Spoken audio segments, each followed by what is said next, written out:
final, uma advertência, né?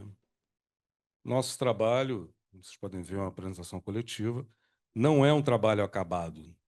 Diríamos que estamos circularizando. É uma provocação, evocação poética e uma proposta crítico-problematizadora. Problematizando, assim, na forma gerúndio, sem a pretensão de fechar questões, sem a pretensão de dar respostas, mas com o intuito de abrir os trabalhos, iniciar o xirê, provocar o debate. A terceira margem da clínica e a transfluência contra a devastação melancólica. Por ocasião da divulgação desta jornada, na qual o coletivo G13 se faz presente, algumas pessoas têm perguntado: o que é o coletivo G13? Não sabemos categoricamente ainda.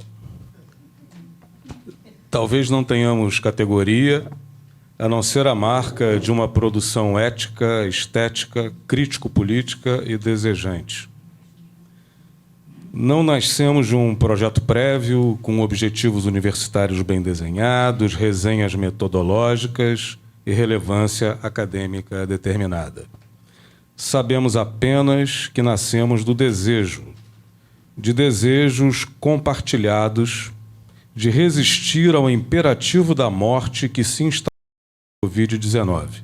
Acontecimento, entre aspas, que, segundo Joel, demarca no campo do real o início efetivo do século XXI.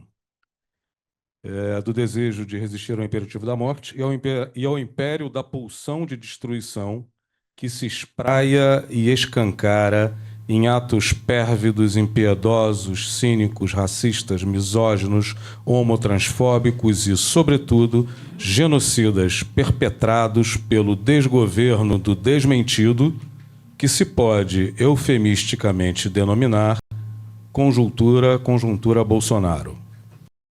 Estávamos em 2020, mais precisamente no mês de junho. Naquele momento, o grupo nascia como afirmação do desejo de estudar os textos de Joel Birman com Joel Birman. Fazíamos parte do grupo de estudo Lacan-Freud, muitos ainda fazem, que ocupava vivamente o cair da noite nas nossas sextas-feiras, em uma aprazível e aconchegante sala no bairro carioca da Gávea. Quando a sombra da morte nos impôs as reuniões virtuais, alguns propusemos ao grande grupo Lacan-Freud numa lufada de Eros. Por que não estudar Joel com Joel? Joel topou e acolheu nosso desejo e proposta, e virtualmente passamos a nos encontrar mensalmente. Em 2022, durante a campanha eleitoral presidencial da luta política permanente, momento de angústia diante da possibilidade concreta de perpetuação de mais uma etapa de crueldade institucionalizada na forma de poder executivo federal, éramos um grupo de 13 pessoas. A coincidência numeral, oportuna e simpática, nos levou à denominação G13, número do Partido dos Trabalhadores. Embora hoje sejamos um grupo de 10 pessoas, cá estamos nós, 5 anos depois, a destrinchar cada linha e palavra, a ler e escutar o sujeito na contemporaneidade. Mais recentemente, percebemos que somos algo mais do que um pequeno grupo, talvez a forma embrionária de um coletivo, cujo tamanho e destino não podemos, por ora, vislumbrar. Mas somos um coletivo que, unido pelo desejo e filia por afinidades teóricos literários,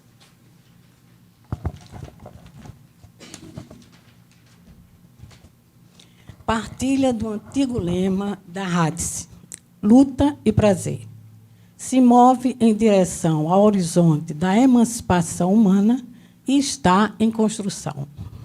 Portanto, não estamos em busca de uma categoria formal, mas nos encaixar, embora nos ergamos sobre conceitos críticos e categorias sociohistóricas, para elaborar o que pensamos ser a psicanálise. Uma psicanálise crítica, como a que, parafraseando Joel, requer que o ato psicanalítico se inscreva no comprimento de onda do espaço social e vibre no diapasão do tempo histórico. Vivemos tempos sombrios, guerras, genocídios, expansão do autoritarismo, práticas anticivilizatórias, fascismo,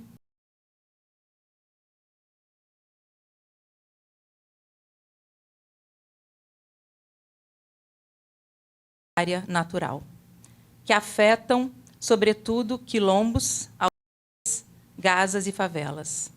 Não raros assistimos a tais acontecimentos quando não experimentamos em nossa própria carne. Isso se dá, sobretudo, em função da ascensão do neoliberalismo como um novo regime de governança e de organização da vida social, política e econômica, como afirmam os filósofos franceses Pierre Dardot e Christian Laval, para os quais o neoliberalismo é uma forma de colonização da vida. Nesse sentido, tudo se torna capitalizável, inclusive o próprio sujeito, que passa a se constituir como empresário de si mesmo. Um novo modelo subjetivo, como esclarece Birman ao refletir sobre o sujeito na contemporaneidade. Entretanto, é neste mesmo tempo em que se instituiu a nova razão do mundo que escutamos a voz de Antônio Bispo dos Santos, o Nego Bispo, em sua potência maior, problematizando o modo de vida da sociedade colaboradora e a sua certeza. Em seu livro A Terra Dá, a Terra Quer, ele se mostrou contrário à ideia de desenvolvimento, ao abraçar a de envolvimento, que tem como sustentáculo a biointeração, a confluência, o saber orgânico, a transfluência, o compartilhamento, propondo que o modo de vida contracolonial é resistência e, ao mesmo tempo, é ofensiva contra a devastação melancólica colonizadora. O capitalismo já nasceu na aurora, invasivo, abusivo, genocida, traumático.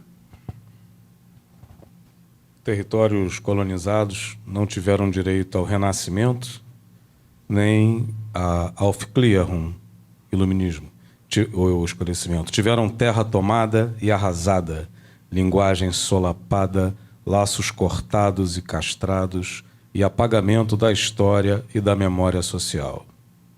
Mas há uma terceira margem, como em Guimarães Rosa, um lugar que não é o da submissão, nem o da mera reação, mas o terceiro analítico, gesto que desbanca a lógica colonial sem reproduzir sua violência, possibilitando a experiência e a sustentação do comum que, segundo o bispo, é um modo de existência baseado na convivência, reciprocidade, corresponsabilidade e interdependência entre pessoas, comunidade, natureza.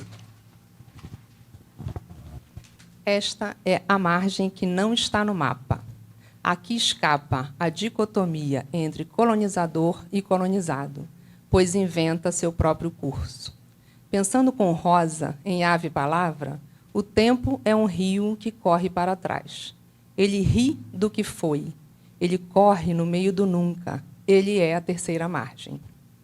Como em Heráclito, a margem do rio, não se entra duas vezes na mesma palavra. É nesse rio que a analista deveria navegar. A memória que ressurge em formas não capturáveis, a língua que se reinventa nas brechas, furos e garapés, o corpo que dança a dor e a festa como ato político. São correntes desse rio que ri do que foi, recusando a petrificação do trauma.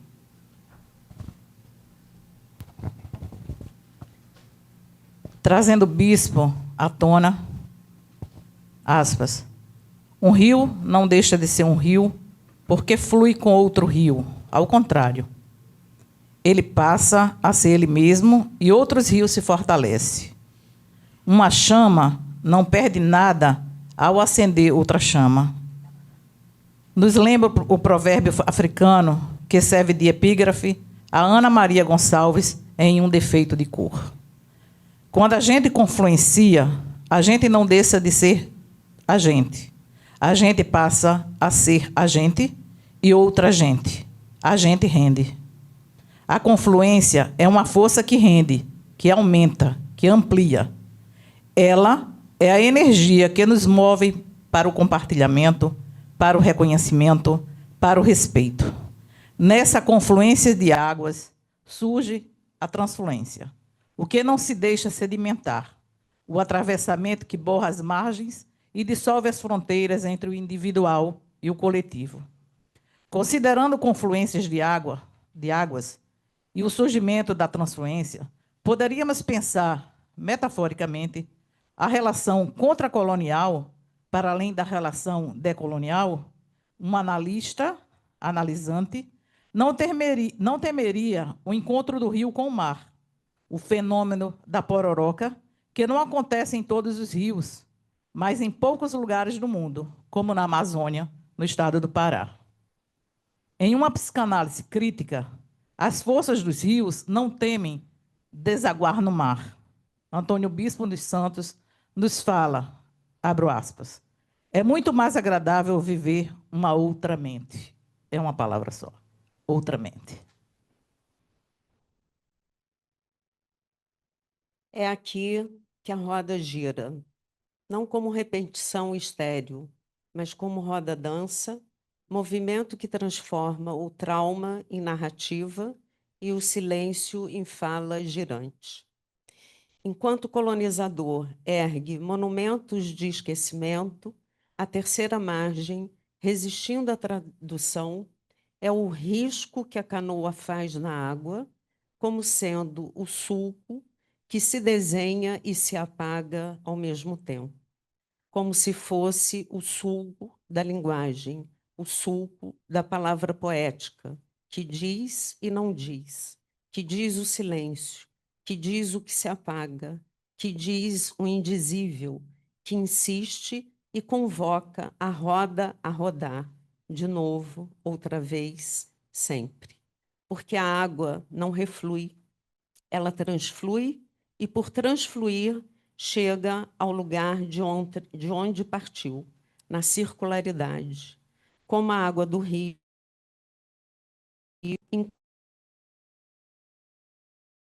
se na correnteza, mas ao mesmo tempo evapora, percorre outro espaço em forma de nuvem e chove. A chuva vai para outros lados, mas também volta para as nascentes. As nascentes saem do cerrado e vão confluindo e transfluindo, elas também evaporam e retornam em forma de chuva. Elas não vêm pelo mesmo percurso, caminho ou curso. Elas vêm na circularidade.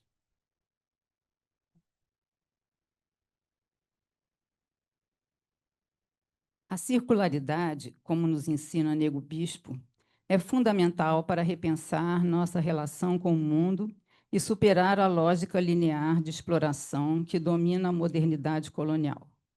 Para ele, a circularidade não é apenas um conceito, mas uma prática ancestral que reconhece a interdependência entre todos os seres e os ciclos da natureza. Se nos impuseram uma pirâmide, é preciso resistir para que não façamos reproduzir as estruturas coloniais de mando e obediência.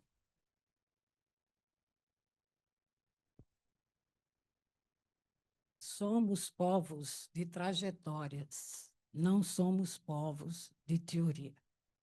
Somos da circularidade, começo, meio e começo. As nossas vidas não têm fim. A geração avó é o começo, a geração mãe é o meio e a geração neta é o começo e de novo. Essa visão desafia a ideia de progresso infinito e acumulação, propondo, em vez disso, um retorno às cosmologias indígenas e africanas que valorizam o equilíbrio, a reciprocidade e a regeneração, que valorizam a experiência do comum, que não é aquilo que se reparte, é aquilo que se vive. Ao adotar essas perspectivas, podemos descolonizar o pensamento e reconstruir modos de vida que impliquem o desejo de um bem-viver individual e coletivo, um bem-viver que se refere a uma forma de vida coletiva, ancestral, comunitária e contrária à lógica colonial capitalista. Nesse sentido, bem-viver não é ter mais, é viver em equilíbrio com tudo que existe, sem querer dominar. É viver com e não contra, com a terra, com o outro, com a memória, honrando o saber do ancestral, que, conforme bispo, é aquele que renasce na memória e revive como memória. A princípio, o pensamento de Bispo nos evoca a experiência psicanalítica, como uma prática radical de encontro permeada pela ética do cuidado. Podemos pensá-la como abertura ao comum, já que, valorizando a transferência como experiência de relação e não de domínio, possibilita uma travessia subjetiva, uma travessia na qual o sujeito possa se reinventar de forma singular no coletivo, na criação de espaço-tempo para a diferença e a coabitação de modos de vida, contra as imposições do capital, da família, do gênero ou da norma, contra a lógica individualista neoliberal, onde cada sujeito é empresa de si, empresário de si mesmo. Porém, quando se pensa que, historicamente, a psicanálise surgiu em um contexto eurocêntrico, branco e masculino, e que permaneceu por um longo tempo nessa esteira, como o Joel há de nos lembrar daqui a pouco, na qual se encontrava inseparável da colonialidade, se faz necessária uma questão. Estariam, de fato, os psicanalistas fora dessa esteira? Permitiriam-se a entrar na roda, na experiência vivida do comum, na qual sua posição de poder se desfaz, fazendo-os imergir no sulco da palavra poética e mergulhar na terceira margem do rio, aquela que, ao mesmo tempo em que surge da confluência e da transfluência, as arrasta numa circularidade?